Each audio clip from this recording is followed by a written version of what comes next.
Bienvenidos al 43º programa de Área Protegida, que se emite por la radio online El Provincial, www.provincial.com.ar, o por la aplicación disponible para los celulares. Nuestras redes sociales, Facebook e Instagram como Área Protegida 2022. Ya disponen de trivias sobre patrimonio en Instagram para aprender, pero de una forma muy entretenida. ¿Qué tal, Rubén? ¿Cómo estás? Muy bien, Rodolfo. Bueno, un fuerte abrazo, saludos a vos, a la audiencia. Y bueno, seguimos trabajando en la misma línea con que iniciamos el año, en esta línea que está asociado a la perspectiva de género. Tuvimos a Carolina Quiroga, a Sandra Torlucci, hoy nos acompaña Inés Moiset, y bueno, la verdad que son todos temas que ya lo hemos hablado en otras oportunidades, que yo que soy docente de historia, es como para mí una etapa de aprendizaje toda esta etapa, porque estoy descubriendo un mundo asociado a la producción teórica, arquitectónica de las mujeres que realmente desconocía. Sin duda, y me parece muy importante que justamente todo esto, que ahora comenzamos a tomar conciencia de que estuvo invisibilizado y es más, naturalizado, es decir, incluso a veces por las mismas mujeres, decir, bueno, es decir, mi rol es acompañar quizás el accionar, en muchos casos era de los esposos, de los docentes, en fin, y que no tenían la entidad que merecen, y hoy, por suerte, creo que hay un cambio muy, muy grande, y que justamente quienes nosotros estamos entrevistando están trabajando muy fuertemente, y creo, como bien decís vos, que se está cambiando la historia que en algún momento hemos aprendido. Así que realmente creo que para el oyente va a ser más que interesante esta nueva perspectiva que se le puede dar a la arquitectura. Vamos a ir por más todavía, porque como tenemos proyectado seguir trabajando con las pioneras en el mundo de la cultura. Exacto. Que creo que eso es un tema con el que vamos a trabajar, sin descuidar, por supuesto, el tema de eje de nuestro programa, que tiene que ver con el patrimonio cultural, que tiene que ver con la historia urbana, que tiene que ver con los museos, pero desde otro enfoque, un enfoque tal vez más amplio, más actualizado y más rico, por supuesto. Así es. En el marco de la conmemoración de los 40 años ininterrumpidos de democracia en nuestro país, recuperamos desde lo musical aquello que se escuchaba en 1983.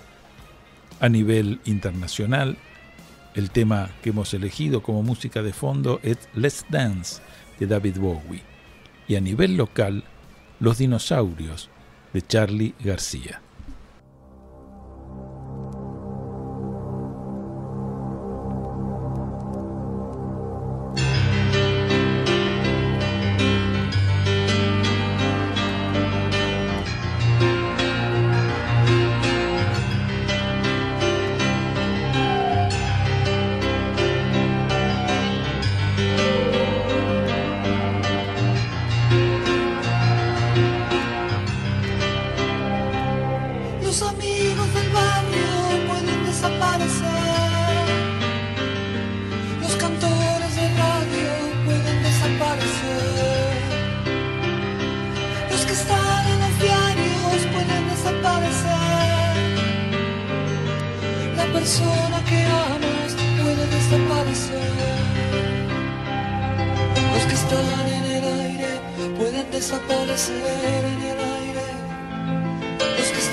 Desaparece el mundo.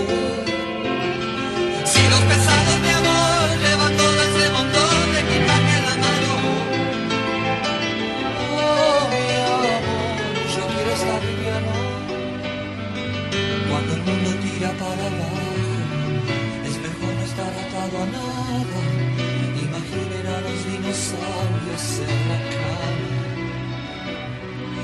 Cuando el mundo tira para abajo, es mejor no estar atado a nada. Imaginen a los dinosaurios en la cama.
Estás escuchando Área Protegida por el Provincial Radio con Rubén Vera y Rodolfo Giunta. En este segundo bloque de Área Protegida tenemos el gusto de presentar a Inés Moiset. Es arquitecta por la Facultad de Arquitectura, Urbanismo y Diseño de la Universidad Nacional de Córdoba y ha realizado el doctorado en la investigación de composición arquitectónica en el Instituto Universitario de Arquitectura de Venecia. Miembro de la carrera de investigador científico CONICET desde el 2002, ha dirigido proyectos de investigación en organismos de ciencia y tecnología desde 1999. Obtuvo el premio Bernardo Hussein de la Secretaría de Ciencia, Tecnología e Innovación Productiva a la investigación científica y tecnológica en la categoría Investigador Joven en la disciplina Arquitectura en 2003. Dirige becarios y tesistas de doctorado desde 2004. Se desempeñó como directora de la maestría en diseño de procesos innovativos desde el 2005 hasta el 2018. Se especializa en metodología de la investigación propias de proyectos y la arquitectura. ¿Qué tal, Inés? ¿Cómo estás? Muchísimo gusto que nos acompañes en Área Protegida. Hola, ¿cómo están? Me encanta que me hayan convocado, poder compartir con ustedes algunas ideas sobre la arquitectura y el género. Inés, te agradecemos mucho, me sumo al agradecimiento de Rodolfo. Y bueno, para nosotros es una gran satisfacción contar con tu presencia. Como te dijimos fuera de micrófono, es una línea que estamos inaugurando este año con Rodolfo, de trabajar sobre el patrimonio, la cultura, con perspectiva de género. Y bueno, sabemos por tus trabajos, de los libros que has compartido también con Carolina Quiroga y tus trabajos propios, así que bueno, va a ser un gusto que podamos desarrollar estos temas y bueno, creo que todo este ámbito que tiene que ver con la arquitectura, que es, durante muchos siglos fue solo territorio masculino prácticamente. Bueno, ustedes han desarrollado una línea de trabajo y de investigaciones donde se abordan otras cuestiones de género también, ¿no? Sí, les agradezco porque justamente este tema de la revisión de la historia es un trabajo que se hace de manera colectiva. A mí siempre vamos a hablar en plural de esto. Uh-huh. No es una tarea de una persona sola, hay que revisar muchísimas fuentes, muchísimos datos, visitar obras para poder entender qué es lo que ha pasado, por qué hay partes de la historia que no han sido contadas o han sido contadas de una manera sesgada, ¿no? Donde se han omitido protagonistas, o por qué se define que determinadas cosas son patrimonio y determinadas cosas no son patrimonio, y eso también tiene que ver con los sesgos de género. Claro. Entonces, bueno, eso, tenemos una historia contada desde un solo punto de vista, y estamos tratando de aportar otro punto de vista un poco más inclusivo. Yo te digo, hace poquito ustedes hacían una presentación de Un día un arquitecto y también de un libro de fotografías, un trabajo realmente que denota una gran capacidad, por un lado, sobre todo en la cuestión de investigación, porque como bien decís vos, no es una investigación fácil porque ha habido una invisibilización, por lo menos muy grande, de las mujeres, en este caso en la arquitectura. Pero para más, y lo comentábamos con Rubén, en la parte inicial del libro, ustedes arrancan con algunas frases, digamos, que en algún momento fueron expresiones de políticos o incluso de arquitectos respecto del rol de las arquitectas o la posibilidad de la construcción, y te estremecen, ¿no? Porque realmente cuando tan explícitamente se expresa esta instancia, digamos, por no reconocer lo que puede ser el aporte de las mujeres en la arquitectura, llama la atención, ¿no? Llama la atención. Y realmente para ustedes debe ser incluso un trabajo en la investigación bastante duro, porque están todo el tiempo también luchando contra toda esa cantidad de estereotipos, de situaciones que podrían ser de prejuicios, por llamarlos de alguna manera, paradigmas, bla, bla, que cada vez que se leen les debe chocar, ¿no? Les debe hacer un ruido bastante grande.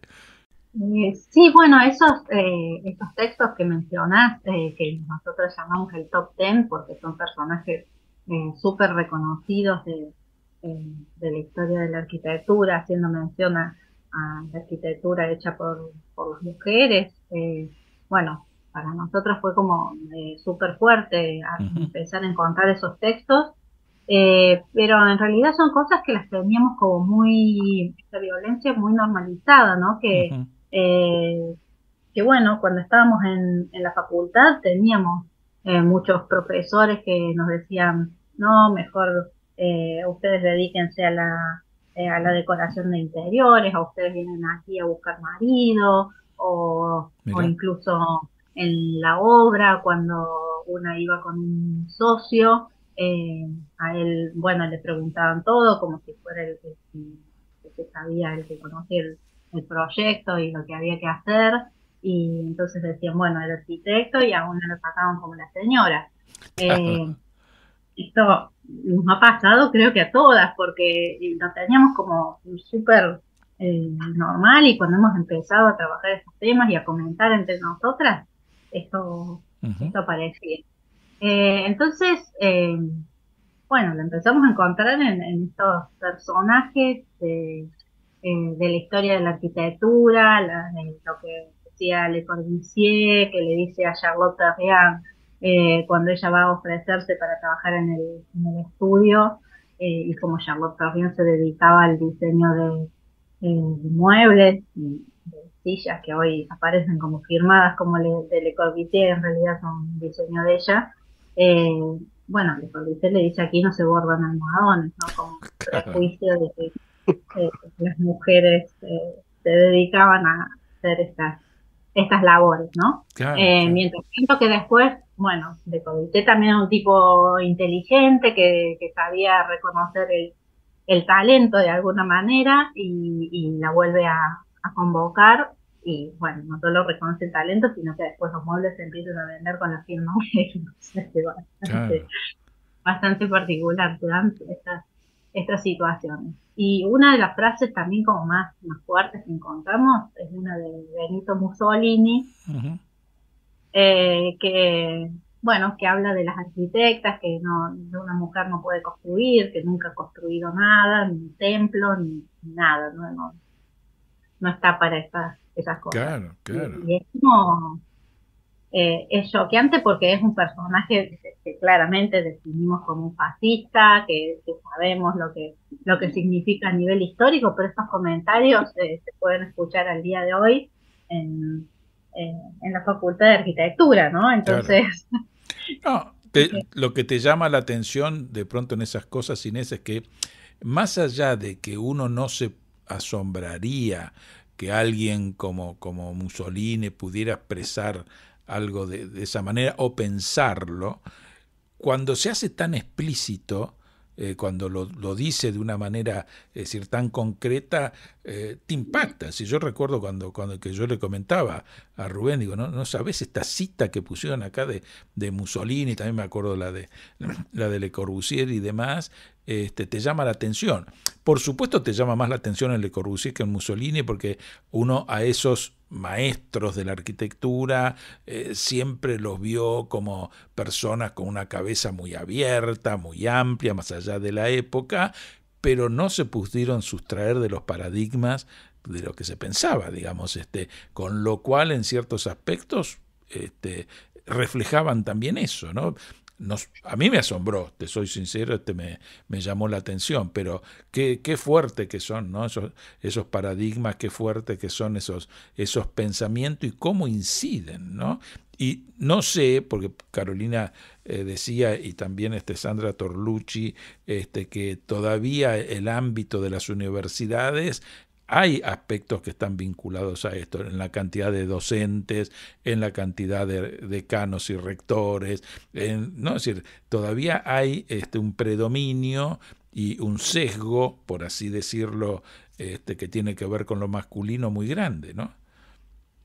claro, uno podría decir, bueno, esto es una cosa que ocurrió allá lejos, en la Claro. historia, hace un siglo, pero sí, todos estos sesgos perviven al día de hoy, son cotidianos y las arquitectas conviven con estas situaciones.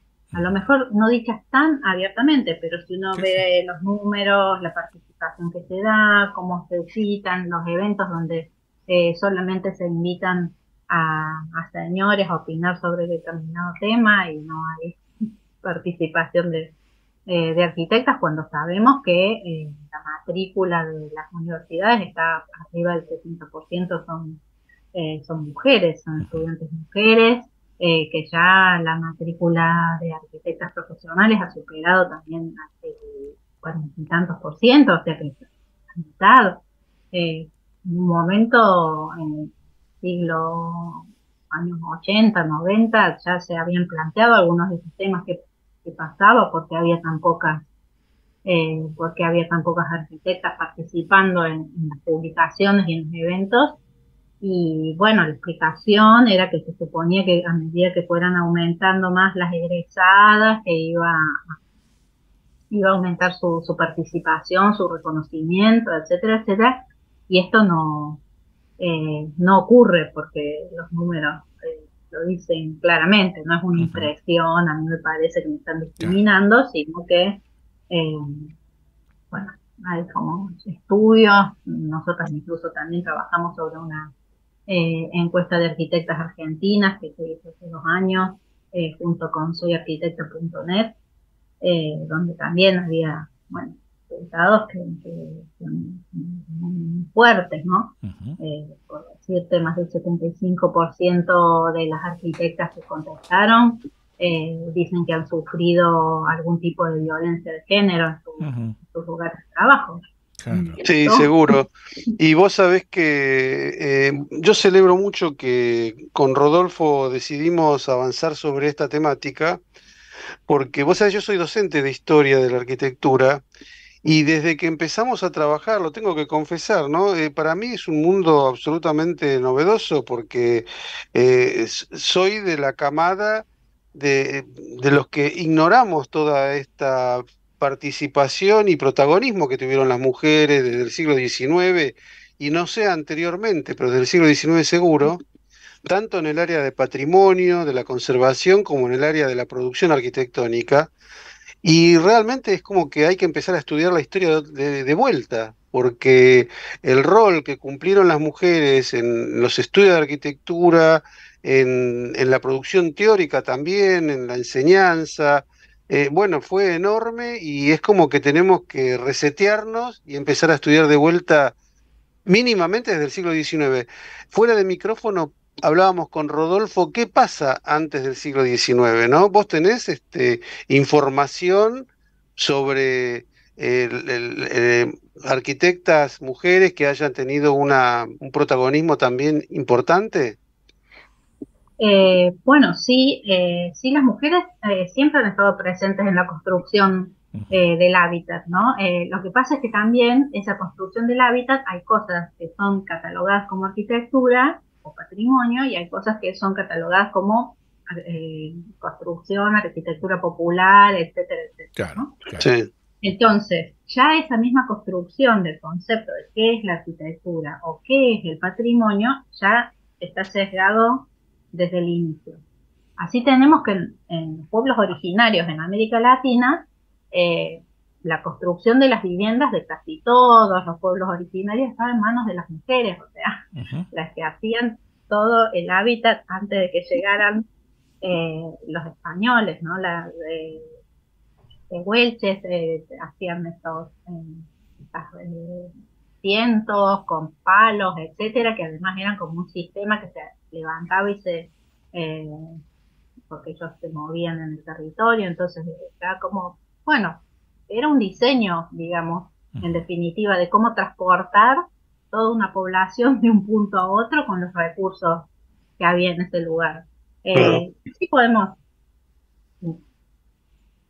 Y así podemos encontrar muchísimos ejemplos en nuestro territorio, pero también encontramos, y eso también depende también del registro que hay eh, de esta historia, pero en la antigua Roma, por ejemplo, las mujeres de la nobleza también construían. Una de las historias más fuertes o más llamativas es la de la Octavia, que fue la hermana del emperador Augusto, Ujú. Octavio, y ella era una mujer súper culta y que por un beneficio que le había dado el, el Imperio Romano, porque las mujeres en ese momento, cuando el imperio estaba como alcanzando a, bueno, o iniciándose, estaban como en una época de esplendor, las mujeres dejaron de tener hijos, empezaron a controlar la natalidad, se dieron cuenta que para qué iban a hacer este trabajo.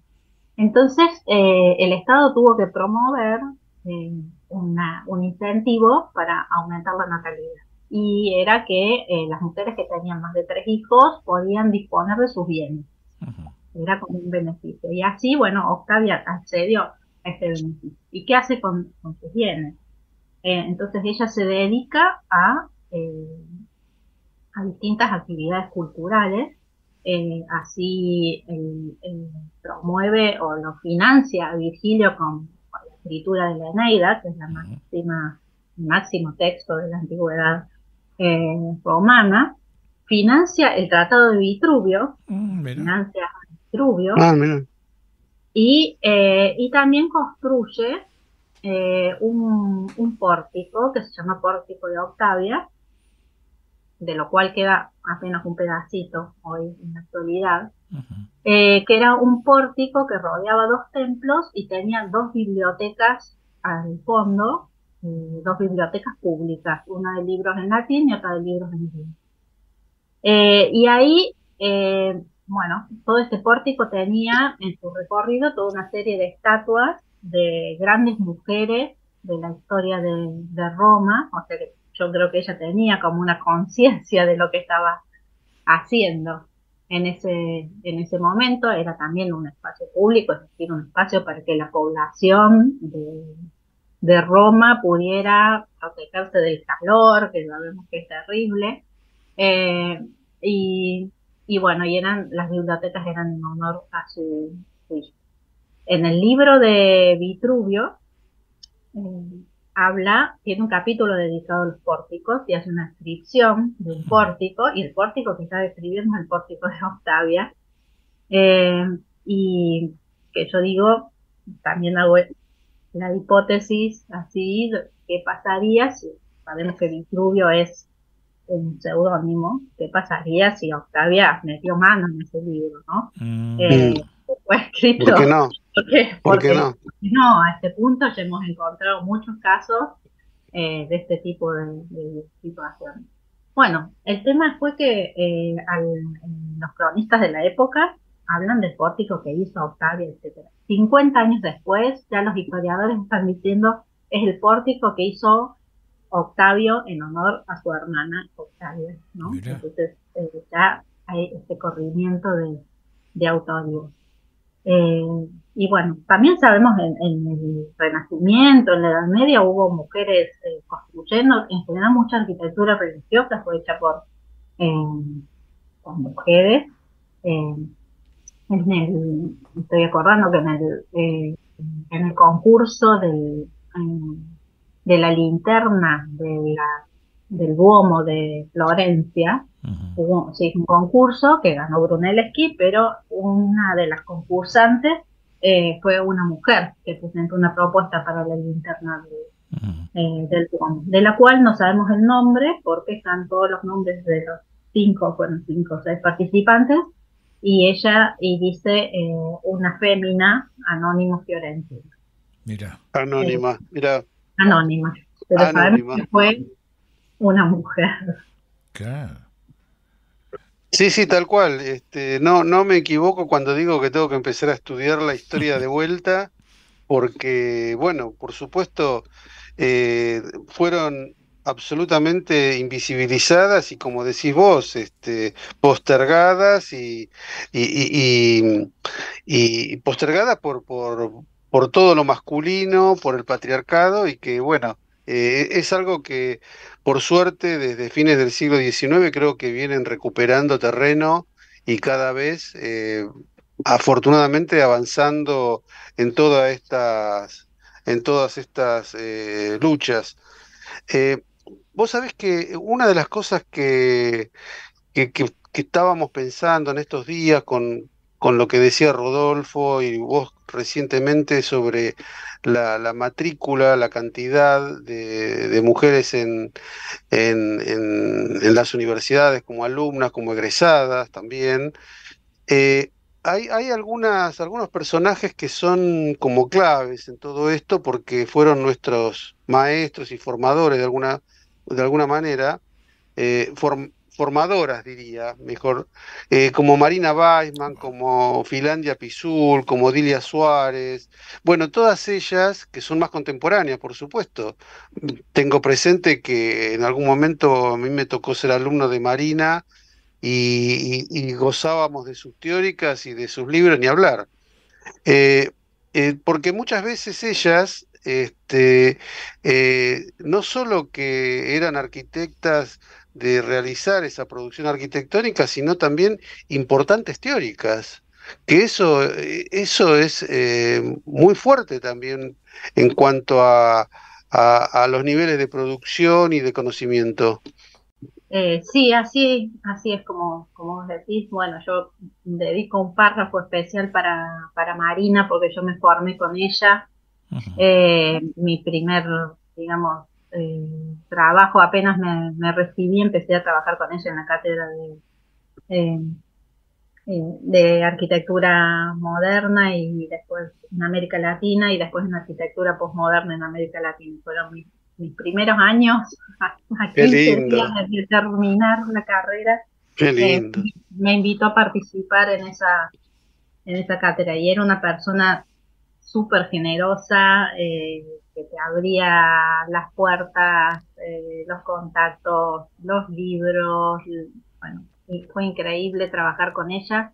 Ella fue la que me incentivó a que me fuera a hacer el doctorado a Italia, porque bueno, me dijo que, bueno, que era necesario eh, formarse un poco más y acá todavía no estaba muy consolidado el doctorado, así que tenía como esa visión de hacia dónde iba la educación, así que infinitamente agradecida con Marina y la formación que me dio en lo personal, así que puedo contarlo desde el punto de vista de lo personal, que realmente doy fe que fue así, su labor de formación.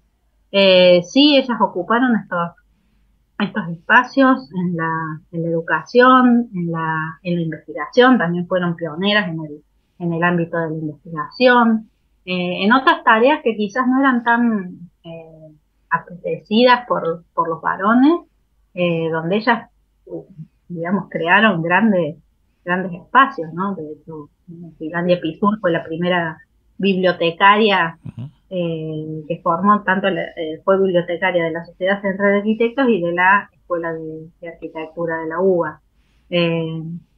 Entonces estos espacios académicos, de investigación, de formación, creo que fueron lugares donde ellas articularon y desarrollaron todo el potencial que tenían, ¿no?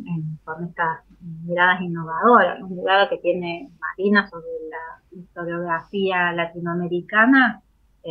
Bueno, de nuevo, fue otro momento donde tuvo que aprender a leer de nuevo la historia de la arquitectura. O sea, cada tanto se presentan estos momentos donde uno tiene que enfrentarse y decir, bueno, todo lo que estudié hasta ahora lo tengo que mirar de nuevo, ¿no? Entonces ya Marina hizo un cambio en ese momento con su libro El interior de la historia, nos presentó como otra mirada, y ella dice que el patrimonio, lo que se define como patrimonio depende de los grupos que, bueno, de la valoración de determinados grupos, ¿no? Claro. De gente.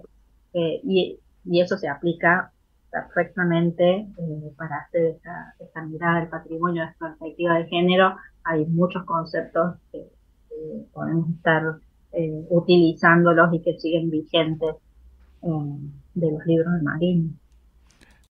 Vamos a hacer una pausa musical con otro tema de 1983, Todo a pulmón, por Alejandro Lerner.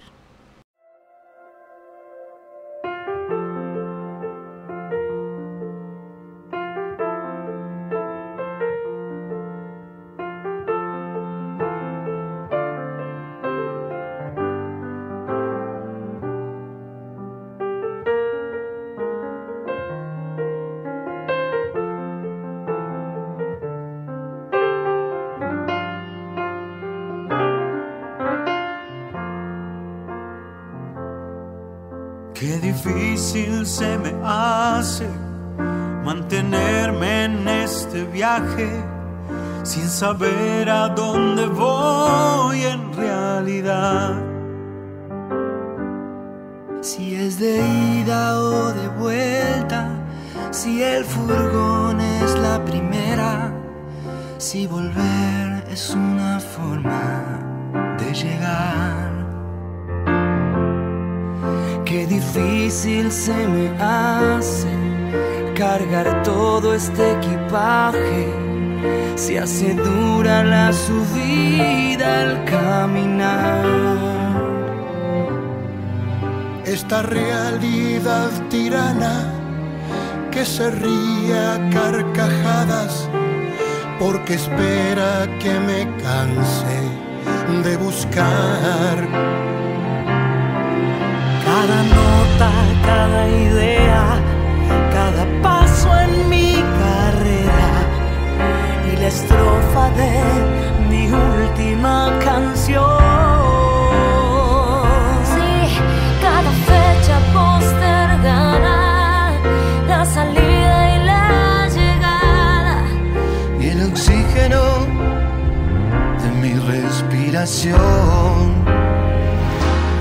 Todo a pulmón, todo a pulmón.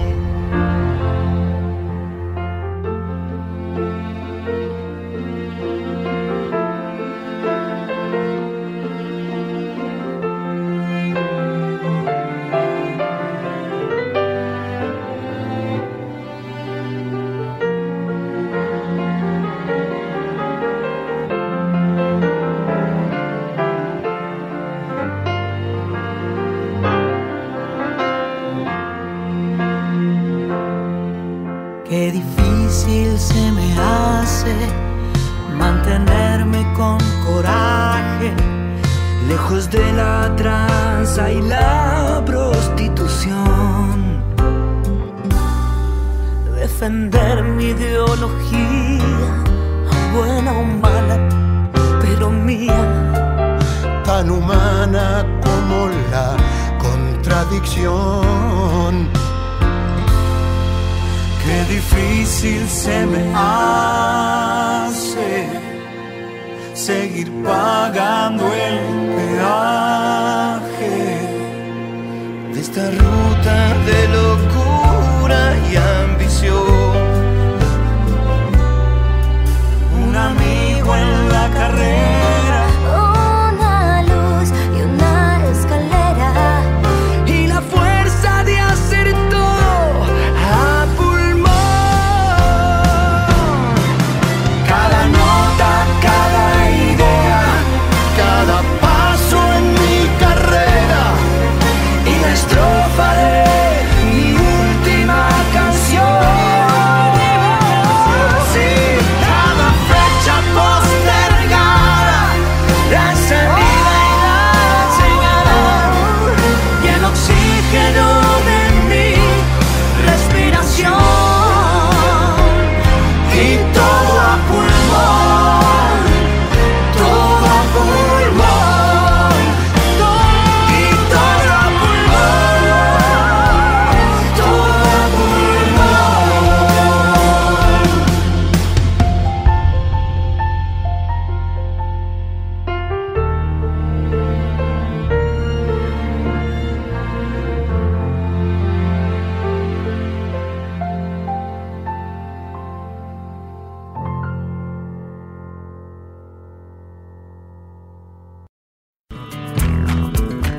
Acompañan a Área Protegida el Comité Argentino de ICOMOS, Consejo Internacional de Monumentos y Sitios, organismo que trabaja por la conservación, protección y valoración de los monumentos y sitios de valor patrimonial. Y el Comité Argentino de ICOM, Consejo Internacional de Museos, organización no gubernamental que establece estándares profesionales y éticos para las actividades de los museos. CICOP, Centro Internacional para la Conservación del Patrimonio, organización no gubernamental que desde hace 30 años trabaja en pos del conocimiento y conservación del patrimonio cultural. Iniciamos así el tercer bloque de Área Protegida con la participación de Inés Moisset. Inés, vos recién nombrabas a Marina Weissman, ¿no? Y bueno, yo también fui alumno de ella, junto de toda una generación de grandes maestros como Dick Alexander, Nicolini, Ramón Gutiérrez, Alberto de Paula y bueno, por supuesto Marina.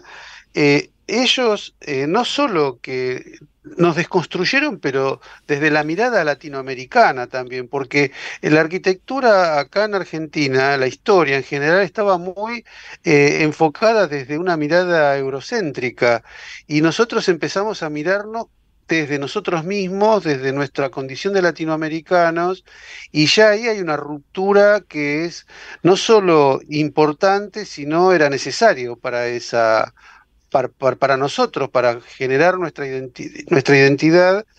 Y bueno, yo tengo hermosos recuerdos de todos esos cursos, de toda esa época, de toda esa gente. Y, y bueno, ahora estamos en un proceso donde esta deconstrucción, esta nueva mirada, está desde esta perspectiva de género que estamos abordando. Acá hay unos personajes para no irnos tan lejos en el tiempo, digamos, si nos quedamos en el siglo XX, hay algunos personajes que son más que importantes. Recuerdo cuando hablábamos con Carolina sobre Delfina Gálvez Bunge, ¿no? La esposa, pareja, socio, coequiper de Amancio Williams. Y bueno. Delfina estuvo absolutamente invisibilizada, ¿no? Porque parecía como que el único autor de esa maravillosa obra era Amancio Williams. Sí, de hecho, sí, incluso yo tengo publicaciones hechas hace muchos años donde pongo en el epígrafe de la casa sobre el arroyo Amancio Williams, o sea, Claro. creo que estábamos todos convencidas de que era de Amancio Williams y que no había nadie más. Y en algún momento alguien dijo, no, pero tenía una socia, ¿cómo? Y empezar, empezar a indagar, creo que nos ha pasado, bueno, a todos y todas, ¿no? Y se ha ido como logrando rescatar documentación. Ahí Carolina Quiroga hizo un trabajo fantástico con la Comisión de Monumentos, porque ahí estaba, bueno, registrado, catalogada sin la coautoría de Delfina, y consiguió que se reconociera a partir de un trabajo de archivos, de recuperar y rescatar material para que esto apareciera. Ahí hago también como un vínculo con lo que vos dijiste de esta deconstrucción sobre la arquitectura latinoamericana de Marina, ¿no? Que también pienso que tanto Delfina como Amancio vivieron otra instancia de deconstrucción, ¿no? Porque ellos cuando estudiaban arquitectura, estudiaban con el Viñola, estudiaban la arquitectura clásica, sistema de Beaux-Arts, y ahí apareció la arquitectura moderna. O sea, yo creo que ahí también hubo como otra revisión. Bueno, miremosnos desde otro punto de vista y veamos. O sea, me parece que se van dando siempre estos ciclos donde no podemos dar por sentado que la historia es una cosa helada, sino que la vamos construyendo, vamos, bueno, digamos como la identidad, ¿no? Son procesos de construcción a través del tiempo. Claro, vos sabés, Inés, que a mí me encanta, porque recién justamente dabas una pauta, ¿no? Es decir, que vos leías que esa obra estaba atribuida a Amancio Williams y, digamos, estaba tan naturalizado que realmente uno no indaga más. Y la investigación, por lo menos en mi experiencia, tiene que ver un poco con eso, ¿no? Con comenzar a investigar sobre lo obvio y tratar de ver por qué las cosas son así, que uno simplemente a veces las repite, simplemente lo que está naturalizado no se cuestiona. ¿Y qué fue lo que a vos te llevó a investigar, ¿no? Porque realmente hiciste un camino más que interesante en decir, acá pasa algo, es decir, primero algo te llamó la atención, evidentemente, y después comenzar a sumergirte por aguas que no estaban demasiado transitadas, digamos, en ese momento. Bueno, yo trabajo en el CONICET, soy investigadora del CONICET desde más de 20 años, y dentro de mi trabajo del CONICET yo trabajaba en esos momentos, en 2012, sobre temas que tenían que ver con la formación, cómo se había dado el vínculo entre la formación y la investigación en las escuelas de arquitectura. Eso era lo que en ese tema estaba trabajando. Había escrito todos unos textos y digo, voy a hacer una introducción hablando de la Bauhaus, que me parecía como paradigmática la escuela en cuanto a la formación y a la investigación. Había sido de los primeros lugares donde se había hecho investigación en un centro de formación de arquitectura, porque venía de la tradición de las universidades alemanas. Las universidades alemanas sí tenían incorporado este tema de la investigación. Entonces, tomo de mi propia biblioteca los libros que siempre había leído de la Bauhaus, bueno, estos de Kandinsky, Moholy-Nagy, Gropius, etc. Por algunas cosas que se ve que ya me venían resonando, empiezo a leerlos de una manera distinta. Libros que los había leído todos, porque ya hacía muchos años que trabajaba sobre eso, y empiezo a ver notas al pie, me llamaba la atención, donde aparecían nombres de personajes que yo nunca los había terminado de registrar, y bueno, y también ya habiendo transitado toda una carrera de investigación, donde entendiendo que la investigación no solamente es encontrar cosas nuevas, sino que esas cosas tienen que ser sistematizadas y tienen que ser publicadas, puestas a disposición de la comunidad científica. Entonces yo tenía este esquema y digo, bueno, ¿cómo se produce en la Bauhaus este proceso desde el descubrimiento de las cosas hasta la comunicación, y que en definitiva es cómo nos llega a nosotros la historia de la Bauhaus. Y ahí empiezo a ver que estos libros de la Bauhaus, esta famosa colección de los libritos de la Bauhaus, que era prácticamente una por cada uno de los profesores, y digo los profesores porque solamente había una sola profesora, que era Gunther Stolz, que no publicó libros. Los profesores nos llega a través de una colección que se llama Los libros de la Bauhaus, y veo que en muchos de los agradecimientos aparece Lucía Moholy-Nagy. Digo, bueno, ¿quién era? Empiezo a rastrear, a buscar documentación sobre ella, y encuentro que era una pareja de Laszlo Moholy-Nagy, que tenía una formación increíble. Empiezo a descubrir la historia de esta Lucía Moholy-Nagy. Era austríaca, se había formado, tenía un título en historia del arte, después se había ido a trabajar a Alemania sola, una mujer, estamos hablando del principio del siglo XX, para mantenerse. Había empezado a trabajar en periódicos, además porque le interesaba la fotografía y era su oportunidad de aprender a trabajar con la fotografía, y bueno, y después había trabajado en las grandes editoriales alemanas. O sea, quien sabía hacer libros de toda esa gente que estaba ahí. Laszlo Moholy-Nagy nunca había terminado la escuela, había estudiado Derecho y nunca había terminado, los otros eran, no sé, arquitectos, artistas, era quien sabía hacer libros y una colección de libros era Lucía Moholy-Nagy. Lucía Moholy-Nagy, claro. Claro, y además me sirvió entenderlo después de que yo había hecho no solamente investigación, sino que había publicado libros. Yo tenía una editorial de libros de arquitectura, o sea que, digo, esto para que lo haga alguien así de esta forma, tiene que ser alguien como yo, que entienda cómo se materializa esta comunicación, así como ustedes tienen el programa de radio. Hay que saber hacerlo, no lo hace fácil. Y ahí empiezo a rastrear y empiezan a aparecer otras, en general eran esposas de ellos, de Gropius, de Kazmitsky, de Klee, etcétera. Estaban ahí, estaban en la Bauhaus, trabajando por la Bauhaus. Fotos que tenemos hoy de la Bauhaus, de estos objetos metálicos de Marian Brandt que flotan como bueno, esas son fotos de Lucía Moholy-Nagy, las fotos las hacía de ella, los artículos las escribía Lise Gropius. La mujer de Klee sistematizaba todas las clases, etcétera, etcétera.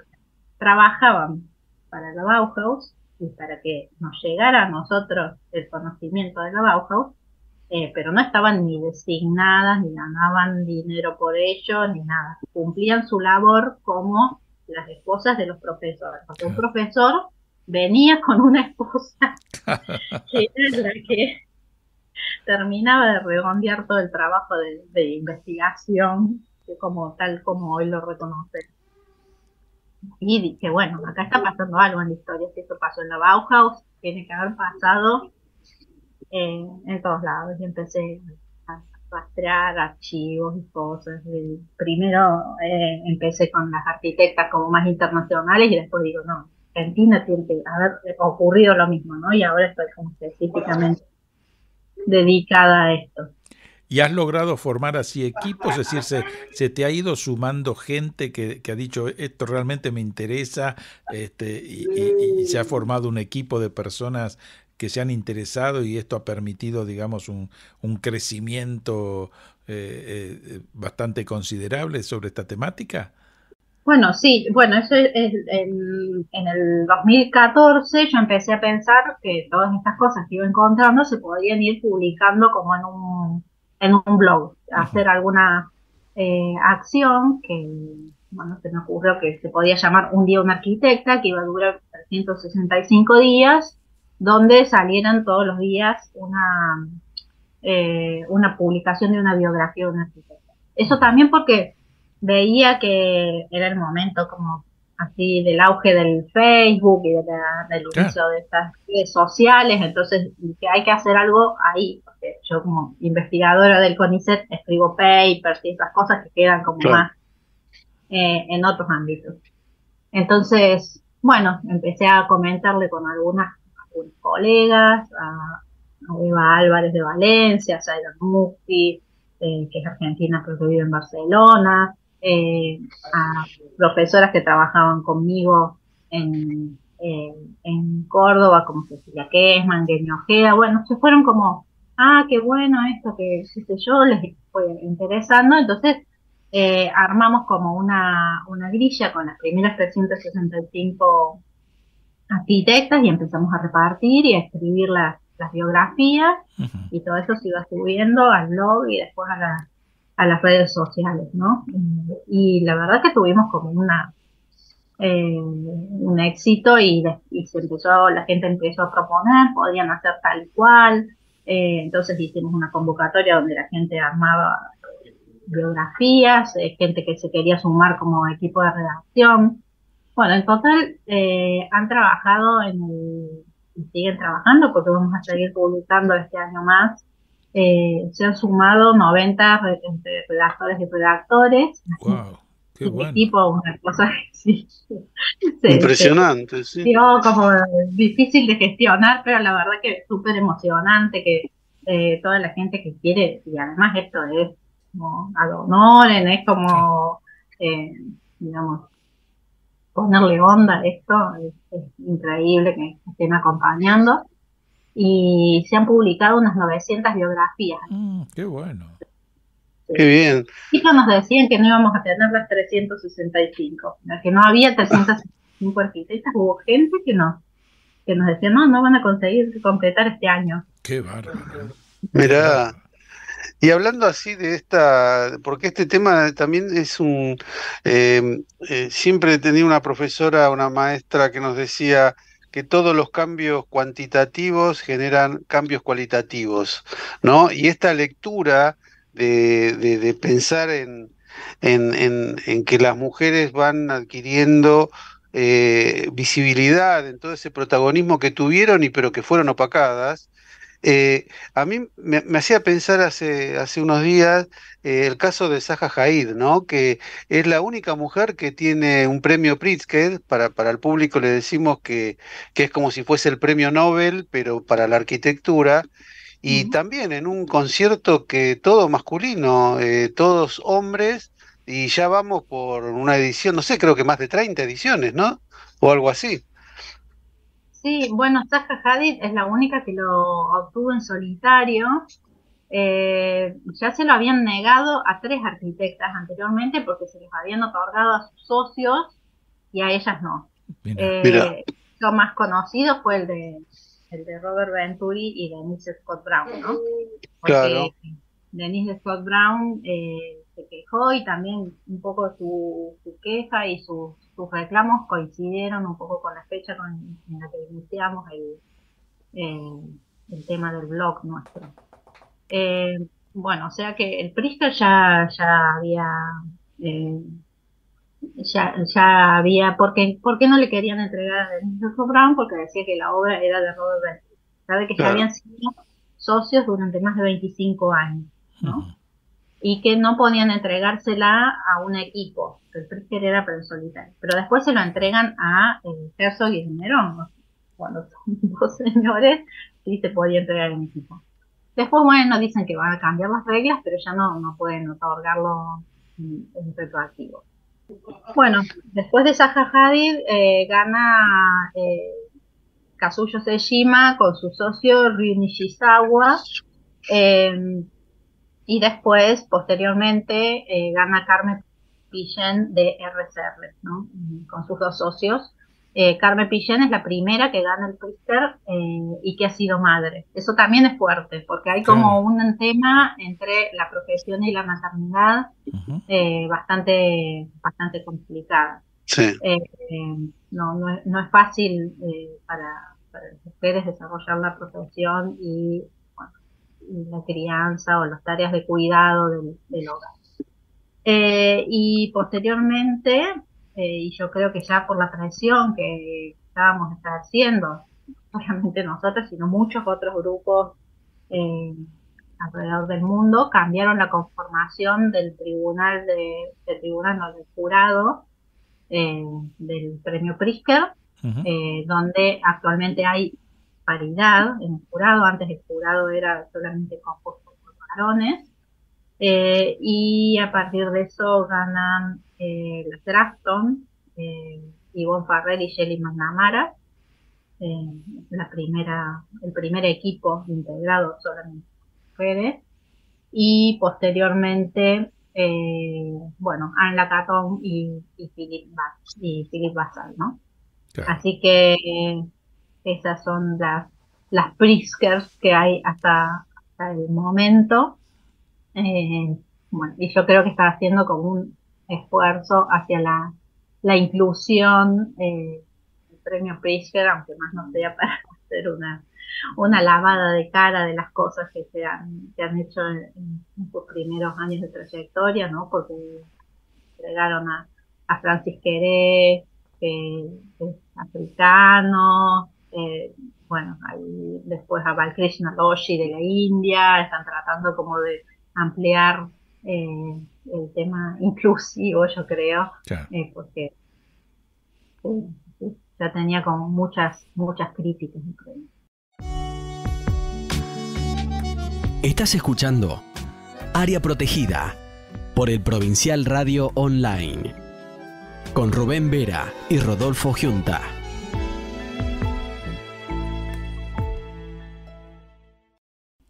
Damos inicio así a este cuarto y último bloque de Área Protegida. Estamos compartiendo este espacio con Inés Moisset, que nos está hablando, digamos, de toda esta obra de investigación y de visibilización de las arquitectas. ¿Cuáles serían los proyectos que tenés para futuro, este año o más, que nos puedas comentar en Área Protegida, Inés? Bueno, por un lado seguimos trabajando con una arquitecta y vamos a producir, ya tenemos algunas biografías editadas y que iremos subiendo a lo largo del año. Uh-huh.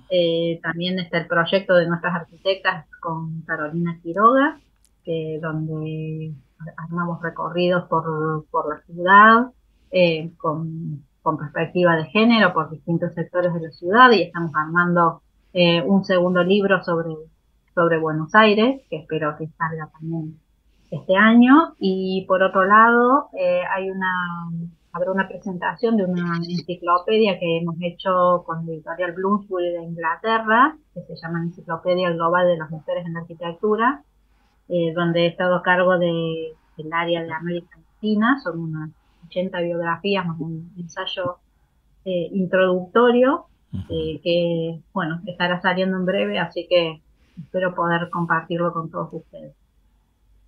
Muy interesante esto que estás contando, Inés, porque esto de hacer como un remapeo sobre toda la producción arquitectónica, estos vacíos historiográficos, como decís por ahí en algunos de tus textos, y poder completar estas ausencias de las mujeres en la historia de la arquitectura, creo que es un trabajo arduo y ojalá, y les deseo el mayor de los éxitos, y por supuesto esperemos que sean muchísimas más que 900 biografías, ¿no? Sí, buenísimo, muchas gracias. Aparte, es un trabajo, como que dije al principio, en el que estoy muy bien acompañada, y si se suman ustedes, genial. No, eso desde ya para mí fue un gusto muy grande tenerte en el programa, así que te mando un fuerte abrazo, y como ya lo hemos dicho en alguna oportunidad, incluso fuera de micrófono, que puedas utilizar el espacio de Área Protegida para difundir todas las tareas que ustedes hagan. Bueno, muchas gracias. Gracias a vos, Inés.